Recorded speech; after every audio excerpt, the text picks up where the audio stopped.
Okay, in this video I'm going to finish up the basic A&P lecture, and then I will go into the actual patho lecture. So the autonomic nervous system, this is one of the branches of the peripheral nervous system that's going to control involuntary functions of the body. So it's going to control things like smooth muscle, it's going to control glands, cardiac muscle, all of those sorts of involuntary things. So the autonomic nervous system has two divisions, has the sympathetic or the fight or flight division, and the parasympathetic or the rest and digest division. And a lot of organs are going to have innervation, nerve supply, by both of those. The neurotransmitters involved in the autonomic nervous system are primarily acetylcholine and norepinephrine. So we talked about the autonomic nervous system being a two-neuron system, and I'm just going to go to the picture here. So it's a two-neuron system, which means that there are two neurons. The first one, which is called the preganglionic neuron, is going to originate in the central nervous system. And then this axon is going to travel until it reaches what's known as an autonomic ganglion. And this is where it meets the postganglionic neuron. Okay, they have a synapse here, and it's this postganglionic neuron that's actually going to interact with the tissue, the effector organ, whatever that may be. So smooth muscle, gland, whatever. So it's a two-neuron system. These neurons meet in synapse at an area known as an autonomic ganglion. Now, all of these preganglionic fibers, or axons, are myelinated. They have myelin. And all of the postganglionic ones are unmyelinated.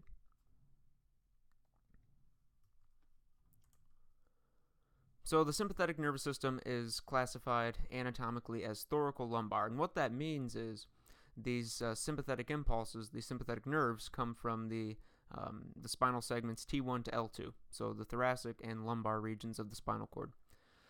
The preganglionic axons are short, the postganglionic axons are long. That's not too important for our purposes, but obviously this is the fight or flight division of the autonomic nervous system. Now the effects of the sympathetic nervous system are longer lasting, they're more diffuse than the parasympathetic nervous system. Like I said, the sympathetic nervous system supplies, most parts of the body. So again, thoracolumbar just means that it's coming from T1 to the L2 regions of the spinal cord. So here are some of the effects. A lot of these make sense. This is fight or flight, so it's going to control functions that are associated with that, like constricting blood vessels in the abdomen as well as the skin. This will increase blood pressure, but it also will shunt blood to the more vital organs. It's going to dilate blood vessels of skeletal muscles to supply them with more oxygen. It's going to dilate the pupils, to get more light into the eyes. It's going to inhibit secretions from different mucosal surfaces, from certain glands. It's going to stimulate sweat glands. It's going to stimulate contraction of the erector pili muscles, which are the goosebump muscles. It increases heart rate, increases cardiac output, dilates the coronary arteries to supply more oxygenated blood to the muscle of the heart. It's going to dilate the bronchioles in the lungs because we want to bring more air in. Stimulates relaxation of smooth muscle, or causes relaxation of smooth muscle in the intestines, because at this point we don't need to digest food. We're concerned with other things. It's going to tell the adrenal medulla to release epinephrine, which of course is going to also be a vasoconstrictor, increase blood pressure, increase cardiac output. It's going to tell the liver to break down glycogen into glucose so we have more energy available, and stimulates the kidneys to release renin, which we know that increases blood pressure. Now the parasympathetic nervous system, or the parasympathetic division, is classified anatomically as craniosacral because it comes from the brainstem, specifically cranial nerves 3, 7, 9, and 10, as well as regions of the sacral nerve roots S2 to S4. Preganglionic axons are long, postganglionic axons are short. Again, that's not really important for us. But again, this is the rest and digest division of the autonomic nervous system, and the effects are shorter lasting and less diffuse. We don't have any parasympathetic input to the lower half of the body. And again, you can see the cranial portion, 3, 7, 9, and 10, and then the S2, S3, S4, this is the sacral portion controlling all of this. So as far as the effects of the parasympathetic nervous system, it's really just going to be the opposite of the sympathetic. So it's going to decrease heart rate, decrease cardiac output, constrict the pupils, constrict bronchioles. So again, just be familiar with those general functions of each of the systems. You really only have to learn one, and then the other one is just kind of the opposite. Okay, so let's go to the patho lecture. So we started with this slide. I was just going through the general neurologic exam. We talked briefly about neuronal injury, and the big takeaway from this slide is that there are lots and lots and lots of ways that neurons can become injured. You know, traumatic injury, obviously. Ischemic injury, we'll talk about that in detail when we talk about CVAs. Excitation injuries, which I talk about in a little bit. And pressure, increased intracranial pressure, which again, we talked about all of that. And there are many, many manifestations of changes in neuronal transmission due to injury to these neurons. So we started by talking about traumatic brain injury, which is, you know, pathology caused by force to the head. And, you know, these can be open, they can be closed types of trauma. When we talk about closed head injuries, and these are more common than open head injuries, they may be coup, which is an injury at the site of impact, and a lot of times contra coup. So you'll have an injury not only at the site of impact, but contra coup, which is opposite the site of impact, and that's due to the brain basically bouncing off the opposite side of the skull. And this can produce bruises like contusions, and obviously the severity of these bruises are going to be dependent on the force that was applied to the head. Now, these traumatic brain injuries can also cause bleeding within the dural spaces if one of these dural blood vessels rupture. So this is just showing a coup injury at the site of impact, and then contra coup when you have this force back the other way, kind of like whiplash. Same thing here. There are different ways that these axons can be damaged, these different shearing forces. We didn't talk about any of that, so I'm not really concerned that you're familiar with it. Okay, so like I said, when you have this trauma to the head, you can have rupture of these blood vessels, especially in the meninges. Epidural hematoma, this is when you have bleeding in the epidural space, which is that space between the dura mater and the periosteum of the skull. This is typically arterial blood. Subdural hematomas, this is when you have bleeding in the subdural space, so between the dura mater and basically the arachnoid pia mater, or just the brain. And then intracerebral hematomas, this is bleeding within the brain itself, like the brain tissue. And this can be due to trauma, it can be due to ruptured aneurysms. But the big takeaway here is that all of these are going to increase intracranial pressure. And if you increase intracranial pressure, you're going to deprive neurons of oxygen, and that's obviously bad.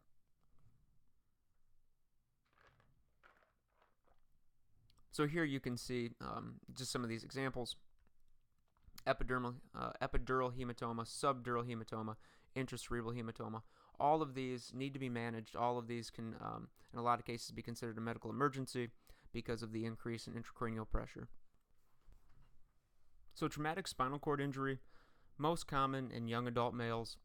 Young adult males tend to be the most active. They tend to be the ones that engage in the riskiest behaviors, so that makes sense. So spinal cord injury can be caused by lots of things: fractures, bleeding, contusions, and just any sort of trauma to the head or to the thorax itself. The problem with injury, anytime we have an injury, there's always an inflammatory response. And when there's an inflammatory response, macrophages will invade the area, and what they do here is they kind of eat up damaged axons. And then eventually that nervous tissue will be replaced with scar tissue, and of course scar tissue is not going to be functional nervous tissue because it's different. And the inflammatory response, since there's inflammation, that decreases the supply of oxygen to the surrounding neurons. And depending on how severe the spinal cord injury is, the manifestations could be as severe as paralysis or, mild paresthesias. Paresthesia, of course, these are abnormal sensations. Things like pins and needles, that prickling sensation or burning sensation. Paresis refers to weakness or slight paralysis. Plegia, of course, refers to paralysis. So hemiparesis or hemiplegia, this is weakness or paralysis on one side of the body. So you would see this, with stroke most often. Paraparesis or paraplegia, this refers to weakness or paralysis of the lower extremities. And then quadriparesis or quadriplegia, this is weakness or paralysis of the trunk as well as all four extremities. So we talked briefly about excitation injury, and this is just a change in the frequency or the intensity of impulses, and the problem with this is this can cause disease. So some neurotransmitters that we would expect are going to be involved here, like glutamate. So glutamate, is an excitatory neurotransmitter. And an example of a condition in which glutamate levels increase is hypoxia. So if you have decreased oxygen going to these neurons for whatever reason, you're going to have increased glutamate. And that excitation can cause permanent damage to those neurons. Now, as brain function decreases, these excitatory responses increase, which makes sense, and can lead to different posturing of the person. So decerebrate posturing, this is when you have increased action of the extensor muscles. And then decorticate posturing, this is when you have increased action of the flexor muscles, which you can see here. Okay, then we started talking about brain injury and hemodynamics. So we know that brain injury can occur through many mechanisms: trauma, deprivation of oxygen, increased intracranial pressure, all of that stuff. Increased intracranial pressure, things like hemorrhage, bleeds, like we already talked about, edema, cerebral edema, which is a fluid increase in the brain in either the ICF or the ECF, sometimes both.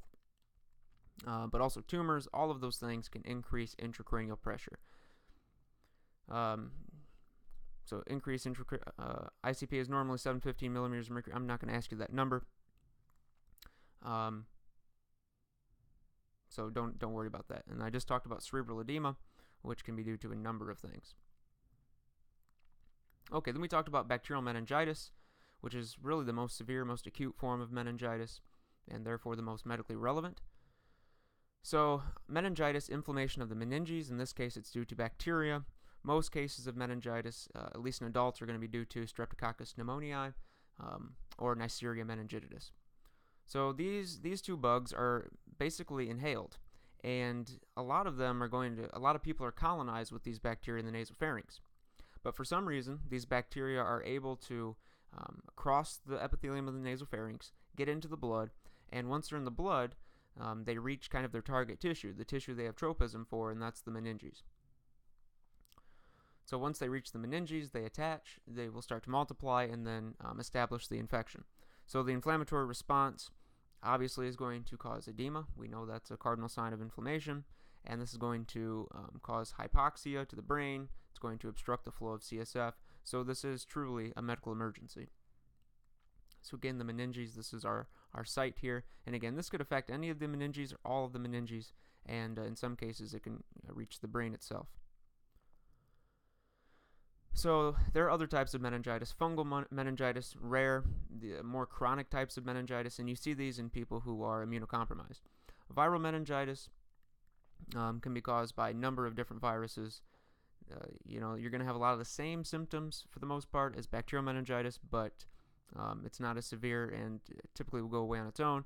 And then we have already talked about bacterial meningitis. So clinical manifestations, some cardinal signs here: nuchal rigidity, headache, like the worst headache you've ever had, fever, vomiting, sensitivity to light, changes in mental status. All of those are common with bacterial meningitis. So diagnosis, history and exam, very important. CSF analysis is going to be diagnostic for sure. Blood culture to see if the person's septic, and then positive Koenig's and Brudzinski sign.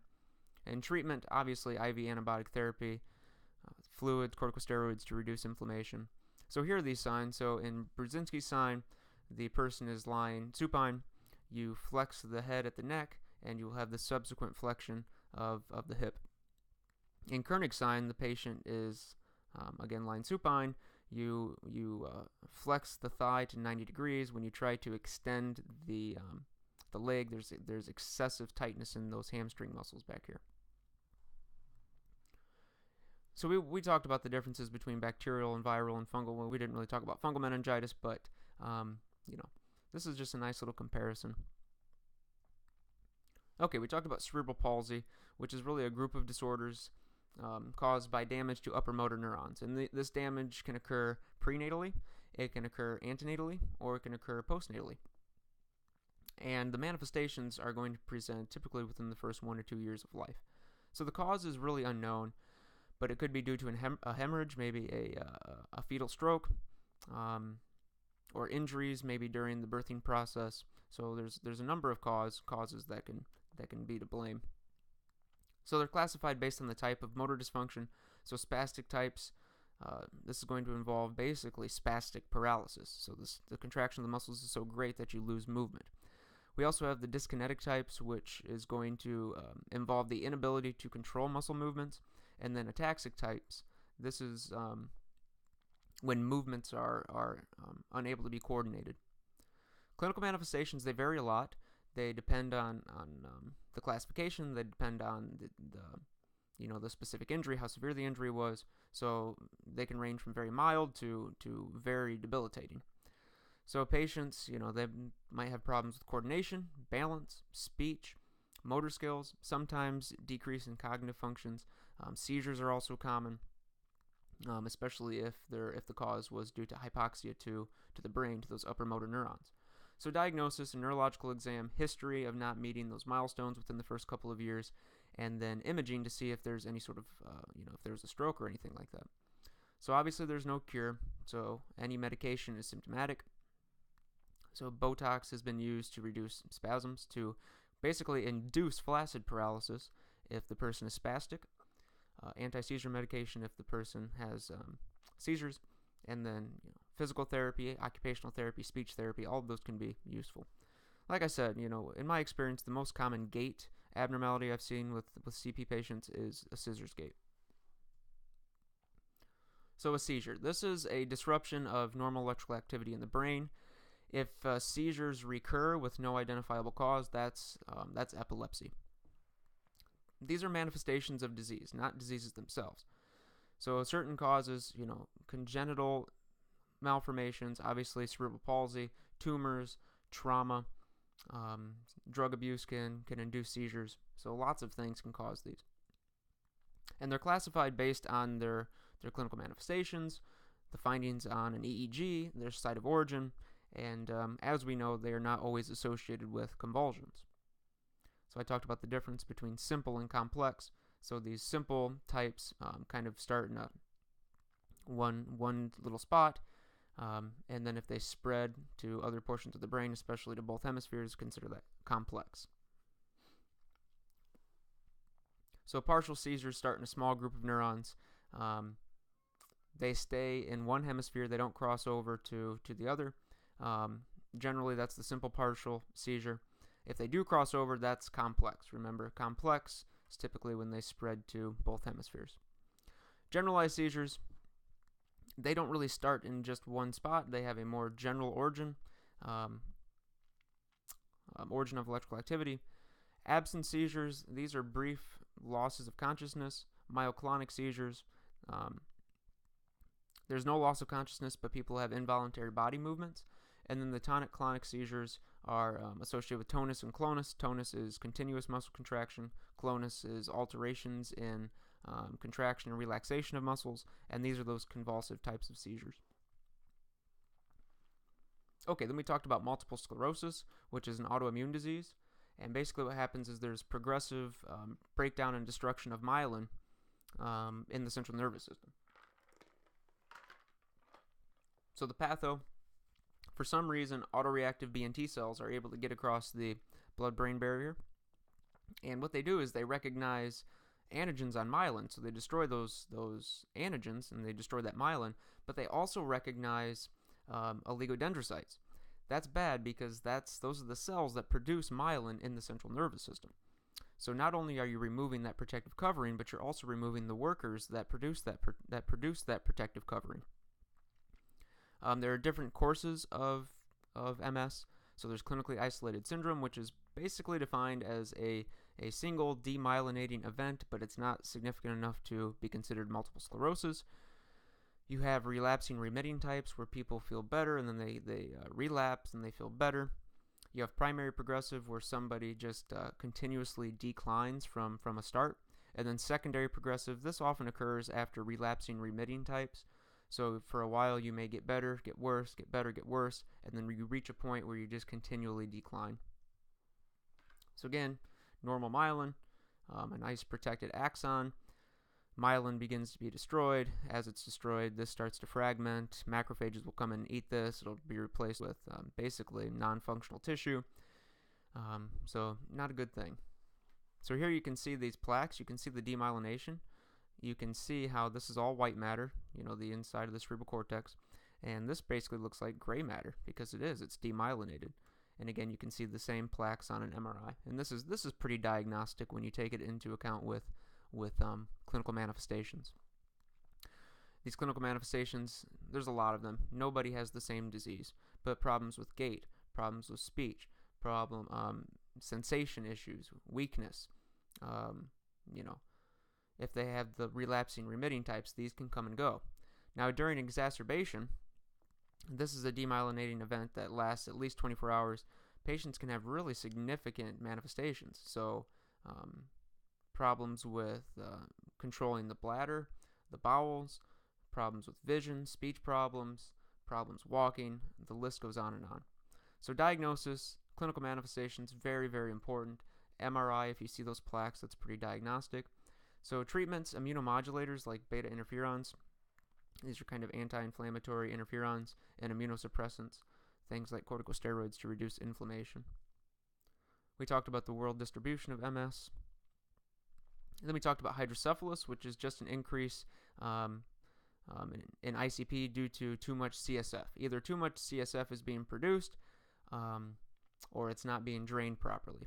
So there are communicating and non-communicating types. Communicating types means all of the connections between our ventricles and the central canal of the spinal cord are open. There's just too much CSF for some reason. And non-communicating types, this is when there's some blockage in that system. So it can be congenital or acquired. Lots of causes. So neural tube defects. There's a genetic component to some cases. Tumors, hemorrhages, infection. The most common cause of congenital hydrocephalus is aqueductal stenosis. So remember that the aqueduct is this connection between the third and the fourth ventricle. So this is the cerebral aqueduct. Clinical manifestations, so the congenital types, these infants will have a very obvious enlarged head.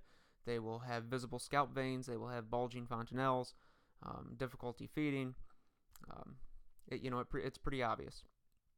Older children, adults, changes in like incontinence, changes in cognitive functions, headaches. You're not going to see an enlarged head because the fontanelles have ossified, they've closed. And then, of course, just general manifestations of increased intracranial pressure. You'll see that in both cases. So changes in heart rate, vomiting, changes in blood pressure, all of those things. Also papilledema. So I mentioned papilledema, which is basically swelling of the optic nerves due to this increased in ICP. So diagnosis, obviously head circumference is going to be increased. Transillumination, you will be able to very easily see that water, at least in infants. Treatment is just correcting any underlying cause and placing shunts, like a VP shunt, where you go through, you've got the shunt that goes from the lateral ventricle down into the peritoneal cavity. Like I said, it's typically coiled to allow growth of the child. A lot of times these things can get infected though, so they have to be replaced. And here you can see all of those clinical manifestations of hydrocephalus in an infant. Okay, then we talked about Parkinson's, which is a neurodegenerative disease, progressive. It can be primary. Primary types are idiopathic, meaning no real known cause. They can be familial, or they can be secondary to things like infection or trauma. So the patho, it's multifactorial, a combination of environmental and genetic factors. But basically what happens is there are areas in the brain that are involved. It's like a network, and this network is called the basal ganglia. And one of these components in the network is called the substantia nigra. And the substantia nigra is dopaminergic. It produces and responds to dopamine. Dopamine is very important not only for things like reward and addiction, but also movement, especially the smoothness of movement. So that's why you see all of these movement deficits in people with Parkinson's. So clinical manifestations, resting tremors, I talked about that pill rolling tremor, slow movement, rigidity, especially cogwheel if you try to move one of the limbs, postural instability. They have the stoop posture, the flat affect, shuffling gait, the resting tremors, all of that. Dysarthria, problems speaking, articulating speech, all of that is associated with Parkinson's. So diagnosis, history and physical exam, as well as Hoehn and Yahr scale, which I talked about. I'm not going to ask about these, but this is a way to kind of gauge the progression and or the severity of the disease. So symptoms, L-DOPA, levodopa is very common. It's basically an analog of dopamine. MAOIs, so we talked about monoamine oxidase. Monoamine oxidase breaks down catecholamines such as dopamine in the synapse. So if you inhibit that, the goal is to keep more dopamine in the synapse, and hopefully more of it will bind to the postsynaptic cell. Anticholinergics, again, to help with movement and also to dry up secretions and things like that, and occasionally surgery. So again, here are some of these cardinal manifestations: the shuffling gait, resting tremors, the flat affect, all of those things. And again, this is all mostly due to the breakdown of this substantia nigra, which produces dopamine. Okay, then we talked about dementia, which is that loss of cognitive functions, such as language, decision-making, memory, judgment, changes in behavior. All of those are associated with dementia. The most common form of dementia is Alzheimer's, and Alzheimer's is the leading cause of severe cognitive dysfunction in the elderly and the leading cause of dementia. Alzheimer's is a type of dementia. There are 3 types of Alzheimer's. There's non-familial late onset, which is the most common. These are the ones that there's no kind of genetic aspect to it. I shouldn't say no genetic aspect. There's no direct inheritance of it. It just shows up in old age. The next is familial early onset. These are kind of the genetic types which have an early onset, as early maybe sometimes as the 40s. And then the most rare type is early onset sporadic, where there's no genetic inheritance associated with it, but it shows up in early age. So pathophysiology, again, the exact cause is unknown, but there are genes that are associated with the familial types. Now, these pathological changes, we have these neuritic plaques, which are basically these accumulations of these amyloid proteins. And these amyloid proteins are sticky, and they're insoluble. And they tend to accumulate in areas like the hippocampus. Hippocampus is associated with memory, like the consolidation of short-term memory to long-term memory. But also the cerebral cortex, which we know is associated with all of those higher cognitive functions. Then we talked about the tau protein. Tau proteins are basically these proteins that stabilize microtubules. Remember, microtubules are kind of like these little monorail systems inside cells. So in neurons, they shuttle all sorts of things like nutrients throughout the neuron. And these tau proteins, for some reason in Alzheimer's, become sticky, and they start to tangle with other tau proteins. And they can also associate with these amyloid proteins. But basically, they form these complexes known as neurofibrillary tangles.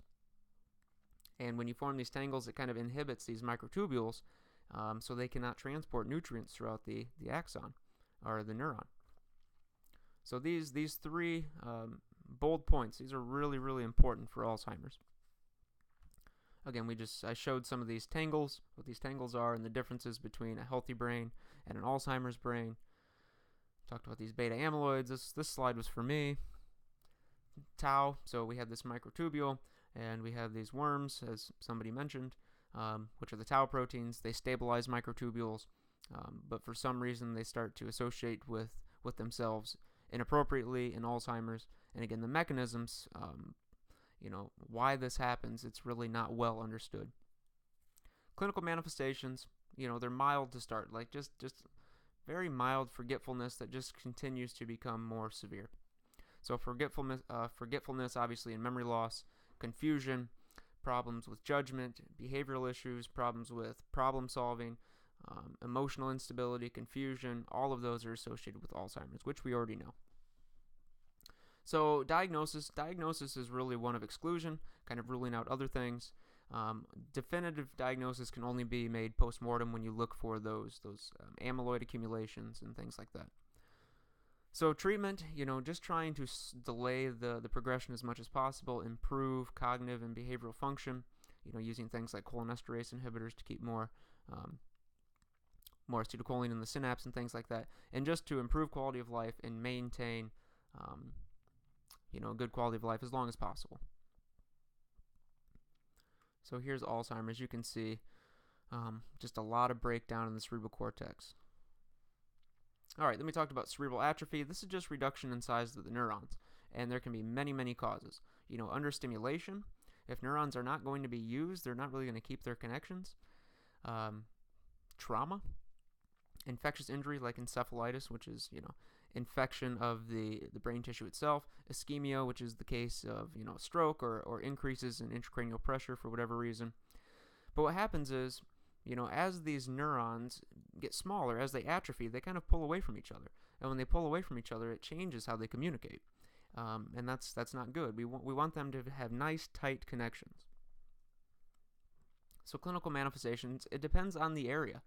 So, it can be kind of global atrophy, which you would see in something like dementia or Alzheimer's. It can be more local or focal, which you would see in cases of strokes. And again, it just depends on the area. So if the atrophy is in the frontal or temporal lobes, you'd associate with impairment in cognition. Atrophy of the hippocampus, like in Alzheimer's disease, you would associate that with memory issues. Okay? If you have atrophy in the basal ganglia, which are important for movement, motor functions are going to be affected. So it just depends. As far as diagnosis, determining whatever the underlying cause is, and then treatment, preventing any further atrophy, or slowing any further atrophy. So here's a normal brain.